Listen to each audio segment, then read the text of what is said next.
the Americans. Their tanks were easy prey. The M4 Sherman, dubbed the Ronson for how easily it ignited, was everywhere, but individually no match. Its 75mm gun bounced off German armor. Its flat front made it a perfect target. In the minds of Tiger crews, the Shermans weren't threats. They were trophies. Then came the whispers. In the chaos of retreat, scattered reports began to surface. American tanks firing longer shells, unfamiliar silhouettes with thicker armor. German tankers assumed these were modified Shermans, perhaps new up-gunned variants. But some crews never came back from those encounters. Panther units reported being knocked out at ranges that shouldn't have been possible. One by one, pieces of a puzzle began to take shape. A new American tank was on the field.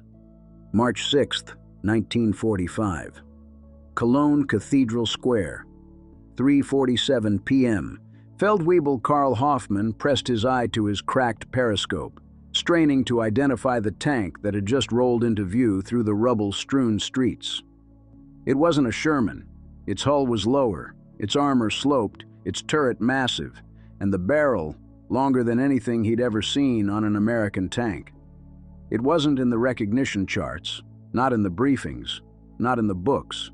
It was something else. "Das ist kein Sherman," he whispered. 18 seconds later, he learned exactly what it was.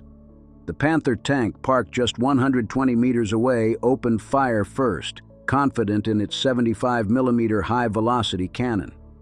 The shot hit the new American tank square in the front. Sparks flew, but the round ricocheted harmlessly off the armor. The American replied. A thunderous roar echoed off the cathedral walls. The 90mm M3 gun of the M26 Pershing fired a single armor-piercing round, traveling at over 850 meters per second. It struck the Panther's turret front, punching through 100 millimeters of armor as though it were paper. The round detonated inside the crew compartment. The tank exploded. The shock was immediate. German crews weren't just witnessing a new tank. They were witnessing the end of their invincibility. Unknown to them, the M26 Pershing had been in development since 1942. American engineers, alarmed by reports of Tigers and Panthers in North Africa and Russia, began designing a true heavy tank to match Germany's armored elite.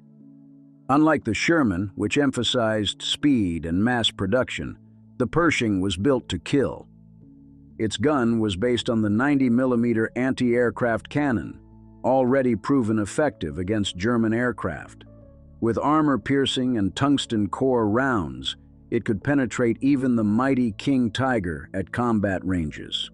Its sloped armor gave it protection far beyond its thickness. Its turret could rotate 360 degrees in 15 seconds. And perhaps most impressively, it had a stabilization system allowing it to fire accurately on the move, something no German tank could do. But the real weapon was surprise. The first 20 Pershings shipped to Europe in January 1945 were disguised as maintenance vehicles. Crews were sworn to secrecy. Their mission: avoid detection, engage only heavy German tanks, and gather intelligence. For 2 months, they lay hidden in the armored columns pushing into Germany. Then Cologne happened, and in that moment, captured by U.S. Army Signal Corps cameras, the myth of German tank superiority cracked. From that day on, the psychological balance began to shift. German crews who once laughed at American tanks now paused. Was that a Sherman or a Pershing? Could they afford to assume? Across the Western Front, hesitation crept in. Tank crews reported misfires, maintenance issues, abandonments. Entire units rerouted upon rumors of long-barreled Shermans in the area. Only about 20 Pershings saw combat before the war ended, but they didn't have to kill hundreds of Tigers. They only had to kill the myth. And on March 6th, in the shadow of Cologne Cathedral, that myth died. As word of the Cologne engagement spread through Allied lines, it reached German ears as little more than rumor. fragmented, confusing, and hard to believe. One Panther, possibly two, knocked out by what some called a new Sherman with a gun far too big to be real.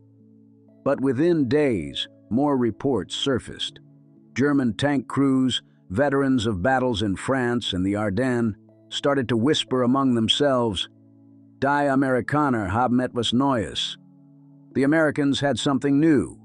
At first, commanders dismissed the talk. It had to be misidentification. The Americans were known for mass-producing inferior tanks and overwhelming with numbers, not technology. That had always been the German narrative, one their troops clung to even as the Reich crumbled around them. But then came the interrogations. Captured German tankers from the Cologne sector told their interrogators the same thing. They had seen a tank they couldn't identify. It was lower to the ground. Sloped armor. A massive gun, too large to be a Sherman. Their Panther rounds hadn't penetrated, and when it fired, it killed. For the first time in years, German crews began to fear the approach of American armor. By mid-March, the Pershing had entered several other firefights, and its kill record was growing. While American command still treated it as a prototype deployment, the results were undeniable. Panther and Tiger crews found themselves retreating or repositioning when Pershings appeared. The weapon itself didn't have to destroy dozens of tanks. It only had to create doubt. And that's exactly what it did. The Wehrmacht had built its armored doctrine around superiority. German tanks didn't need numbers. They needed range, precision, and psychological dominance. That dominance had worked for years. Tiger tanks held up entire Allied battalions with ease, their reputation spreading faster than their treads. In June 1944, a single Tiger, commanded by Michael Wittmann, had halted a British advance at Villers-Bocage, destroying 14 tanks and 13 vehicles in just 15 minutes. His actions became legend, proof that German armor was the deadliest on Earth. But by March 1945, Wittmann was dead, and the myth he had embodied was unraveling. The Pershing was not just a machine, it was a message. America had closed the technological gap, and it had done so without sacrificing production. While Germany scrambled to repair and refuel a dwindling number of Tigers, American factories were producing thousands of tanks. Shermans, yes, but now also Pershings. Detroit and Grand Blanc were no longer just churning out quantity. They were innovating. To German crews, this revelation was terrifying. At the time, most Wehrmacht intelligence assumed America's heavy tank efforts had failed. German reports as late as February 1945 stated the U.S. had no effective counter to the Tiger II, and that the Sherman remained the primary threat, dangerous only in numbers, not quality. They had no idea that back in the U.S., since 1942, the T-26 project had been evolving in secret. They didn't know General Motors had retooled entire plants to shift from Sherman to Pershing production in under 6 months. They didn't know the 90mm gun used on tank destroyers had now been adapted and mounted to a vehicle designed for mobility and brawling. And perhaps most critically, they didn't know how close they were to being outmatched, not just tactically, but industrially. Every German tank abandoned because of a misfire, every crew that hesitated at the sight of an unfamiliar silhouette, was a crack in the Wehrmacht's armor. One by one, the cracks widened. In one engagement near Remagen, a Pershing dueled a Panther at nearly 2,000 meters. It fired first, striking the Panther's lower glacis plate, a known weak spot. The Panther erupted. It was the kind of shot a Sherman couldn't even attempt. But the Pershing didn't just attempt it. It made it look easy. Crews noticed. German reports started changing. For the first time, there were orders to prioritize targets suspected of being heavy American tanks. The myth of the Pershing had become operational doctrine. By April, tank crews were abandoning vehicles after mechanical failure without attempting field repairs. Panthers left in ditches, Tigers stripped of fuel and left behind. These weren't just logistics failures. These were men who no longer believed victory was possible. When a soldier loses faith in his equipment, he loses faith in the fight. One German tank ace, interviewed years after the war, put it simply, "We fought the Soviets with hate. We fought the British with contempt. But we fought the Americans with fear, because they never stopped improving." And now they had finally built a tank that Germans didn't want to meet in open combat. The psychological impact of the Pershing was so profound that by April, entire panzer brigades began avoiding direct engagement unless they had clear numerical or positional advantage. This was unheard of even 6 months earlier. The hunter had become the hunted. American crews picked up on the shift as well. Radio chatter from tank units in the 3rd Armored Division revealed confidence they hadn't felt in years. One sergeant remarked, "Feels good not to be the one always getting shot first." His tank? An M26 Pershing. Despite the growing evidence, the Germans still struggled to believe what was happening. Even when they recovered wrecked Pershings, engineers assumed they were one-off prototypes. Some refused to believe the Americans could mass-produce such machines, but the reality was inescapable. The Shermans were still rolling in by the hundreds, and now, in their shadow, came the Pershings, their gun barrels longer, their armor sloped, and their crews no longer just surviving, but winning. In a battlefield dictated for years by the laws of fear and firepower, the balance had shifted. The Tiger's roar had once cleared fields. Now it hesitated. The German war machine, once confident in its mechanical monsters, now faced a nightmare, an American tank they hadn't expected.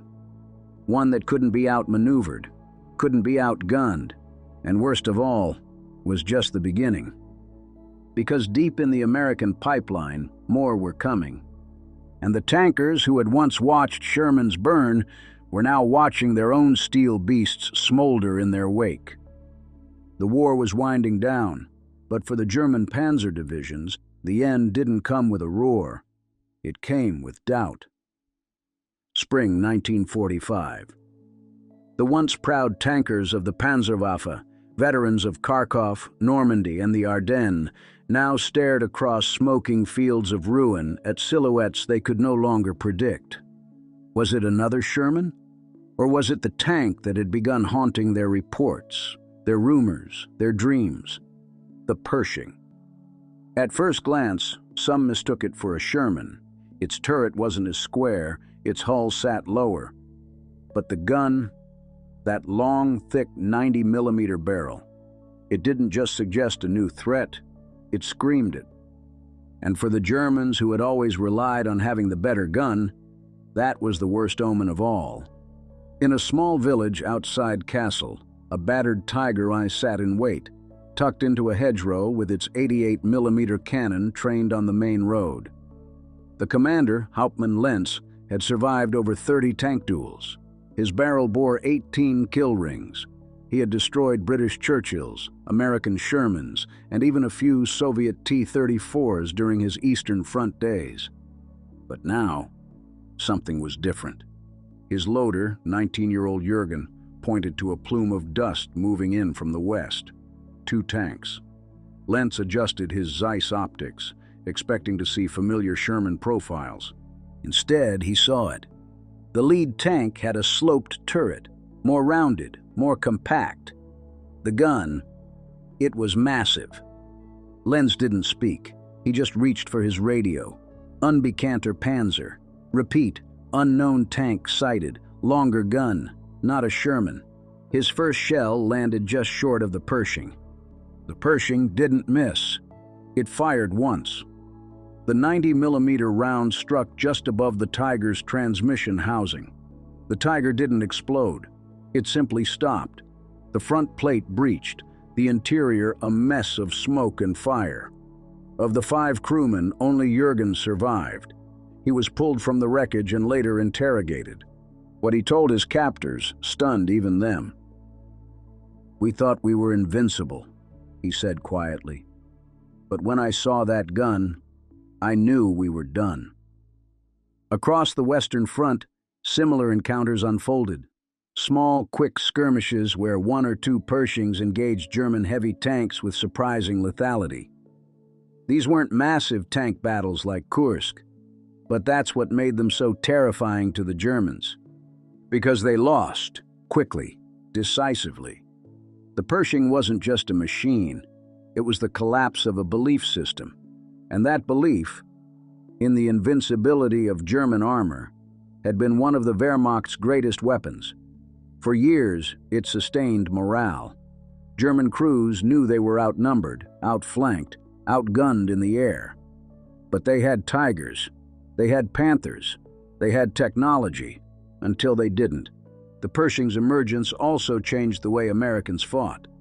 Before, Shermans would swarm German tanks in groups, using speed, flanking, and numbers to compensate for their weaker guns and armor. Now, a single Pershing could challenge a Tiger one-on-one. The balance had shifted. In an engagement near Paderborn, 2 Pershings held off an entire German counterattack. Panther after Panther advanced, confident in their frontal armor. But the 90mm shells found their marks. In less than 15 minutes, the Pershings knocked out 3 tanks and disabled 2 more.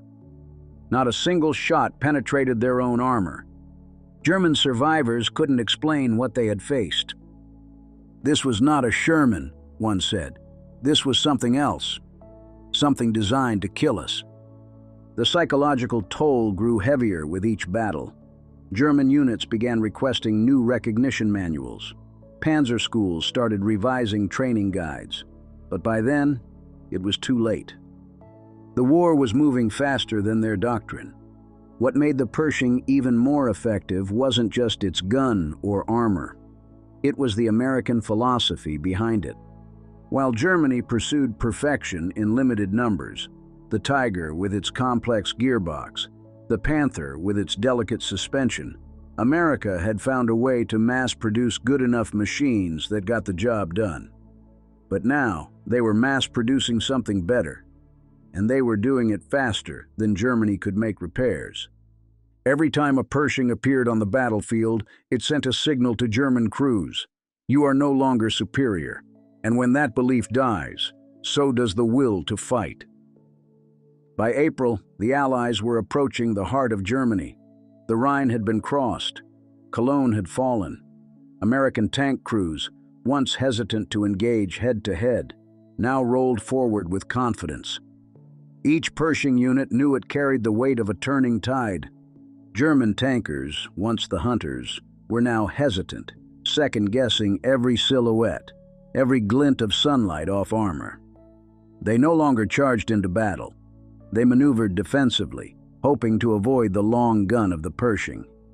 Even the legendary King Tiger, the massive 68-ton beast with 7 inches of frontal armor, wasn't immune.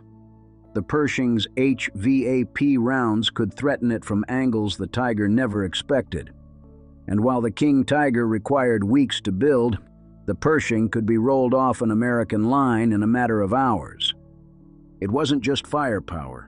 It was the future, and the Germans could feel it coming. In Berlin, command still issued orders for last stands, for counteroffensives that never materialized. But in the fields of central Germany, panzer commanders were making quieter decisions: to withdraw, to abandon tanks with minor damage, to surrender, because they didn't want to be the next ones caught in a duel with the American long gun. By the final weeks of April 1945, the thunder of tank battles across Germany had dulled into a quieter, more unsettling rhythm, not from lack of fighting, but from hesitation, second-guessing, and something new in the air: fear. Not fear of Allied numbers. The Wehrmacht had long known it was outnumbered. Not fear of the Allied air forces. That had become a daily reality since Normandy. This fear came from the ground.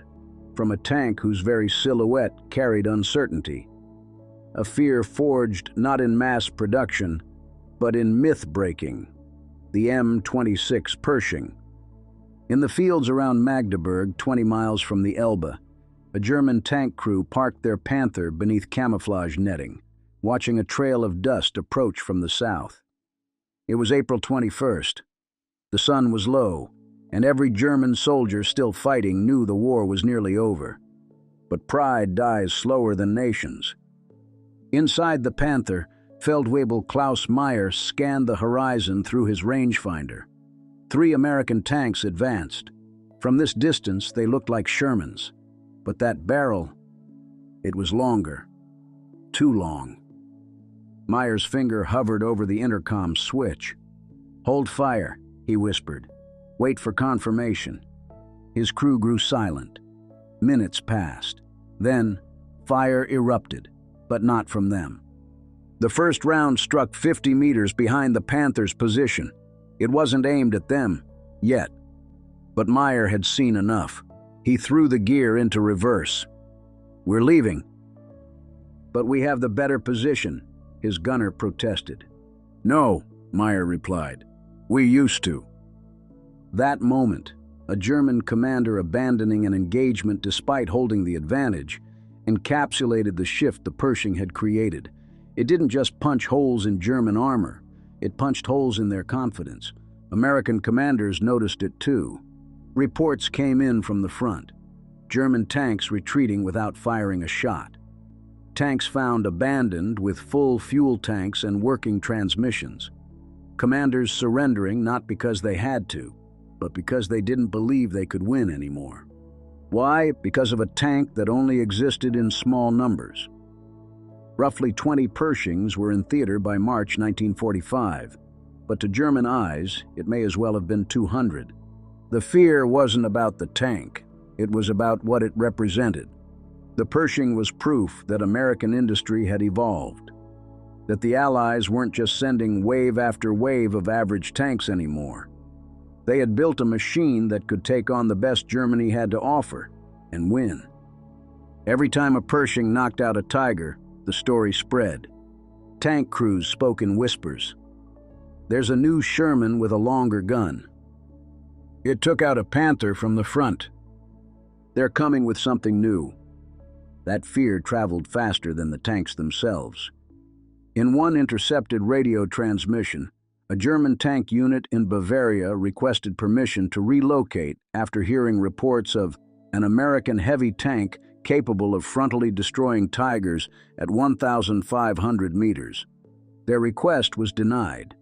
Their tanks were later found destroyed, still in their hull-down positions, knocked out by just 2 Pershings and a handful of Shermans.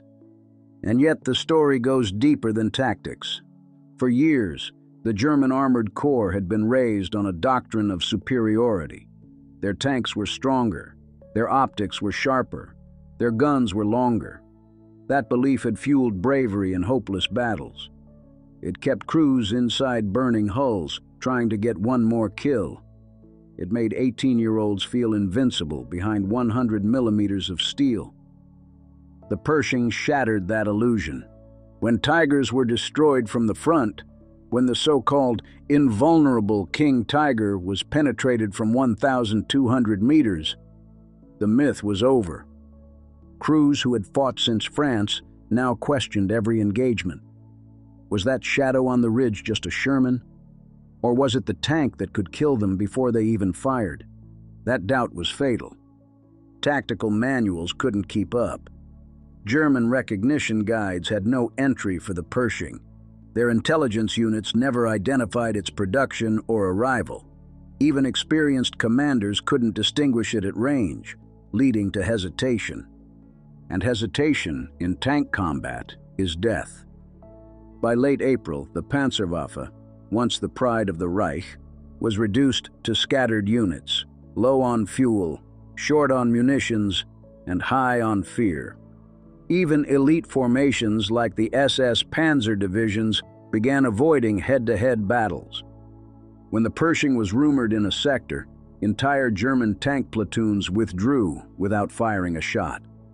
It wasn't about how many were there. It was about the chance that just one might be.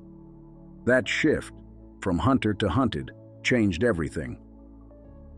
In the battle for Dessau, from April 21st to 24th, Pershings supported Sherman advances against entrenched German armor. Despite having operational Tigers and Panthers, German forces avoided direct confrontation. They fought from distance, then pulled back. One Pershing commander recalled, "They wouldn't face us. They'd fire a few shots, then retreat. Some left tanks behind, good tanks, like they didn't believe they could win anymore."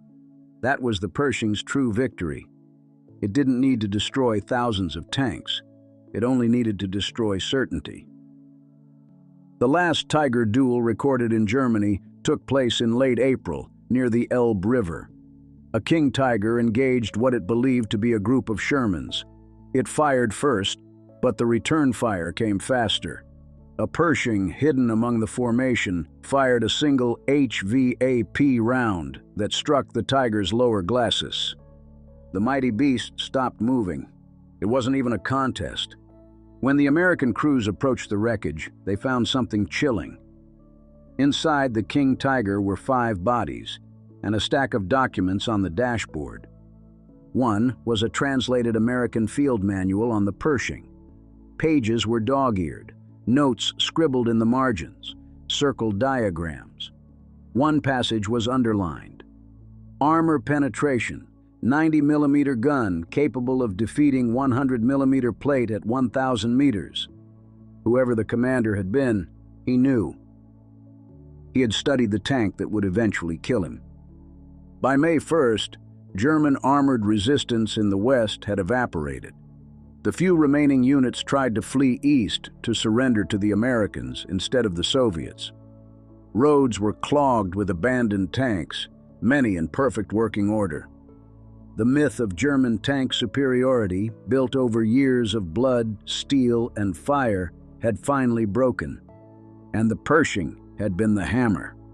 By the end of April 1945, the road to surrender was no longer paved with resistance. It was littered with steel wrecks, discarded uniforms, and the silence of crews who no longer believed in what they were fighting for. For the men who once believed the Tiger was untouchable, the arrival of the Pershing was more than a battlefield challenge. It was a crisis of identity. They had trained for years with a single idea drilled into them. Germany builds the best tanks in the world. They lived and died by that belief, painting kill rings on their barrels, boasting of Panther optics, of Tiger armor that could laugh off Sherman shells.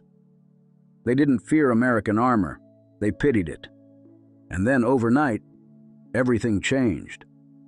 American tanks were no longer inferior, but numerous. The Pershing was proof that the United States could match, and perhaps even surpass, German engineering. Not just through innovation, but by doing what the Third Reich never could, mass-producing excellence. The German war machine had prized perfection, but perfection is slow, expensive, and vulnerable to the tides of war. The Americans, by contrast, had perfected efficiency.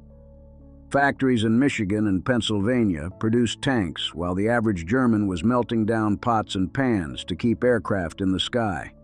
And the result? German crews began abandoning fully functioning tanks rather than risk an engagement with an unknown silhouette. The Pershing didn't need to kill thousands of tanks. It only needed to make German crews wonder if it could. And that wondering, that second-guessing, was more lethal than any shell. Tankers who had once stormed into France in 1940 now cowered behind rubble, squinting through optics, unable to act with the confidence they once wielded. The hunter had become the prey. It wasn't just a tactical shift. It was spiritual. Veteran Tiger commanders who had survived the Eastern Front described the difference like waking from a dream. On the Eastern Front, we were the kings. Even against the T-34s, we had the advantage, one captured officer said. But against the Americans, suddenly we didn't know. That uncertainty, That's what killed us. The irony. Most German tankers never actually faced a Pershing. Only around 20 Pershings saw combat in the final weeks of the war. But the fear of them spread like wildfire. It was in the radio calls, the whispered warnings, the rumor mills that powered every army. There's a new Sherman. No, it's something else entirely. The gun is bigger. It went through a tiger, frontally. Those stories moved faster than the tanks themselves. That's what psychological warfare looks like. It's not about how many machines you field. It's about how many minds you occupy. And the Pershing occupied every one of them. Even in Berlin, with the Red Army closing in from the east, German armored officers made requests to reroute what few remaining Tigers they had, not to hold the Soviets back, but to avoid rumored American heavy tanks to the west. By then, it wasn't just fear of death, it was fear of irrelevance, a fear that everything they had believed about German superiority, about Hitler's promises, about invincibility, had been a lie. And in many ways, it had. German propaganda had painted the Americans as soft, weak, incapable of precision engineering. Tank crews were told they would be overrun, yes, but never outclassed. But now, the long gun of the Pershing told a different story. It was the steel voice of American democracy speaking through fire and fury. We're here, and we've caught up. No more Shermans bouncing shells. No more safe zones behind thick armor. No more 2,000-meter advantages. The battlefield had changed. One German commander, taken prisoner in May, described it simply. When I saw the long barrel, I knew we had nothing left. Even his interrogator, a 24-year-old American officer from Ohio, felt a pang of respect. These weren't cowards. They were soldiers, fighters. Many had fought since Poland in 1939. But something had broken in them. And it wasn't just defeat.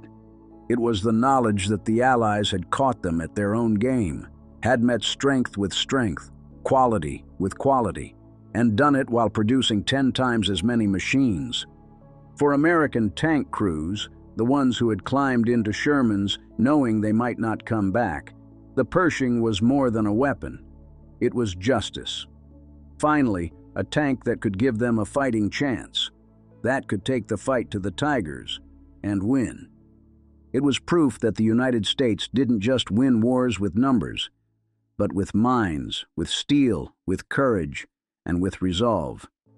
And for the older Americans watching today, veterans, sons of veterans, students of history, this moment in time wasn't just another battle. It was a turning point, a signal that America could rise to any challenge, no matter how late, and deliver not just strength, but excellence. The Pershing didn't win the war on its own, but it did what no tank had done before. It changed the narrative. It replaced fear with hope, doubt with certainty. And for every U.S. tanker who had ever felt outgunned, it delivered something priceless: belief. They were sons of farmers from Iowa, machinists from Pittsburgh, kids fresh out of Detroit factories, men who didn't ask to be heroes, but became them, one muddy mile at a time. And in those final weeks of war, as Germany crumbled and Europe exhaled, these American tankers didn't just drive metal monsters into battle. They carried the weight of a nation's hope. They were the answer to tyranny, the hammer to fascism's final breath. And when they rolled into Cologne, into the heart of the Reich, they didn't roll in with fear. They rolled in with a 90-millimeter gun. The Pershing wasn't built to conquer. It was built to equalize, to give American crews a fair fight, to let our boys look through a gun sight and finally say, "We can win this." But its impact was far more than steel and shell casings. It struck at the belief system of the enemy. It cracked the myth of German invincibility, not just with rounds through turret rings, but with the realization that American democracy, American industry, and American grit had matched their best. Imagine the look on those German tankers' faces, trained their whole lives to believe the Tiger was king, only to stare through shattered optics at a gun barrel they didn't recognize and realize their war was over. Some never made it home. Some went down with their crews. Others surrendered, not out of cowardice, but because they could finally see the writing on the wall. And behind that writing was a silhouette, low slung, wide turret, long barrel. The Pershing. It wasn't the most produced, it wasn't perfect, but it was a message written in armor and courage. America does not give up. We adapt, we learn, and when we hit back, we hit hard. For every family who lost someone in the war, for every veteran who sat behind a gun sight, for every American who remembers the sound of wartime radio and the taste of rationed sugar, this story matters, because this isn't just about tanks. It's about the men inside them. It's about the ones who never came home, and the ones who did, but never talked about what they saw. It's about the welders in Flint, the engineers in Cleveland, the women who riveted hulls while the world watched. It's about what happens when a free people say, enough. When we say, let's build something that can win. And win we did. The Pershing was proof, not just of America's firepower, but of our heart. So to the veterans watching, thank you. To the families who kept the home fires burning, thank you. And to the memory of every tanker who faced a Tiger and didn't flinch, we remember you. The war ended not just because we had more tanks, but because we had the will to make better ones, to stand for freedom, to prove that tyranny is never permanent, not when America fights back. That's the story the history books don't always tell, but it's the story we'll keep telling here on Ghosts of World War II. So if you believe in honoring their memory, if you want more forgotten stories of courage, sacrifice, and steel, then hit that subscribe button. Join us. Help keep these stories alive. Because history isn't just written in textbooks. It's written in fire and metal, and the eyes of the men who stared down legends and didn't blink. And here, we remember all of it. Ghosts of World War II, where the past comes alive.